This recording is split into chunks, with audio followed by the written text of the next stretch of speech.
Hello বন্ধুরা, কেমন আছো তোমরা সবাই? আশা করি ভালো আছো।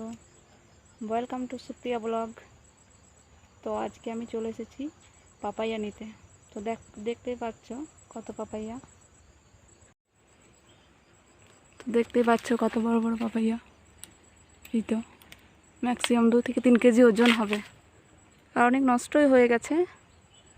এখানে ম্যাক্সিমাম 156টা গাছ আছে। এই যে 1 বছরের হলো গাছগুলো। অনেক ছোট থেকে পাপাইয়া ধরেছিল, এগুলো যখন এতটুকু ছিল তখন থেকে ধরেছে। এখন বড় হয়ে গেছে গাছগুলো। তো অনেক নষ্ট করে দিয়েছে, পাখিতে খেয়ে নিয়েছে, দেখতেই পাচ্ছ। এই যে কত পাপাইয়া আছে।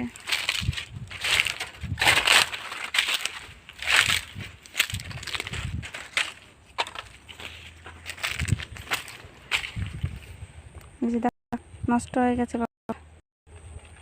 কত বড় বড় পড়ে গেল পাপাইয়া। সব নষ্ট হয়ে গেছে, টাচ করলে পড়ে যাচ্ছে। আর একটু দেখো, ফুলের মতো করে দিয়েছে, এটাও ফেলে দেওয়া দরকার।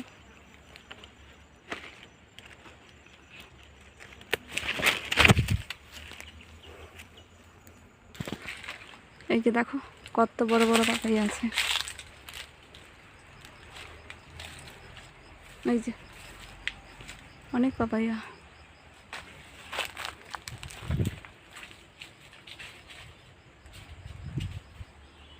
রমিয়া, এই যে দেখো মানে পাখিতে এত সুন্দর করে পাপাইয়া খায়, দেখতেই পাচ্ছ। একটাও বীজ নেই, মাত্র একটাই বীজ আছে এখানে। সুন্দর করে খায় পাখিতে।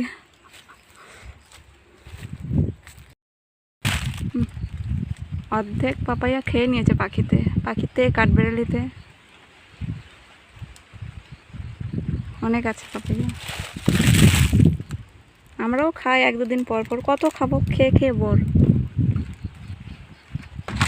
দেখো হাওয়াতে পড়ে গেছে গাছ, পেঁপে গাছ, কত পেঁপে ধরে আছে, হাওয়াতে পড়ে গেছে। প্রচুর হাওয়া দিচ্ছে আমাদের দিকে।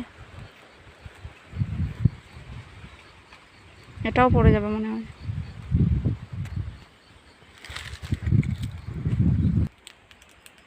এই দেখো, এটাও উপর দিকে থেকে খেয়ে নিয়েছে।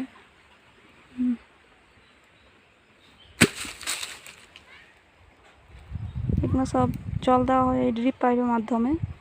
এই যে ড্রিপ পাইপ আছে এখানে, সব পাপাইয়ের কাছেই আছে একটা একটা করে ড্রিপ পাইপ, ওগুলোতেই জল ছাড়া হয়।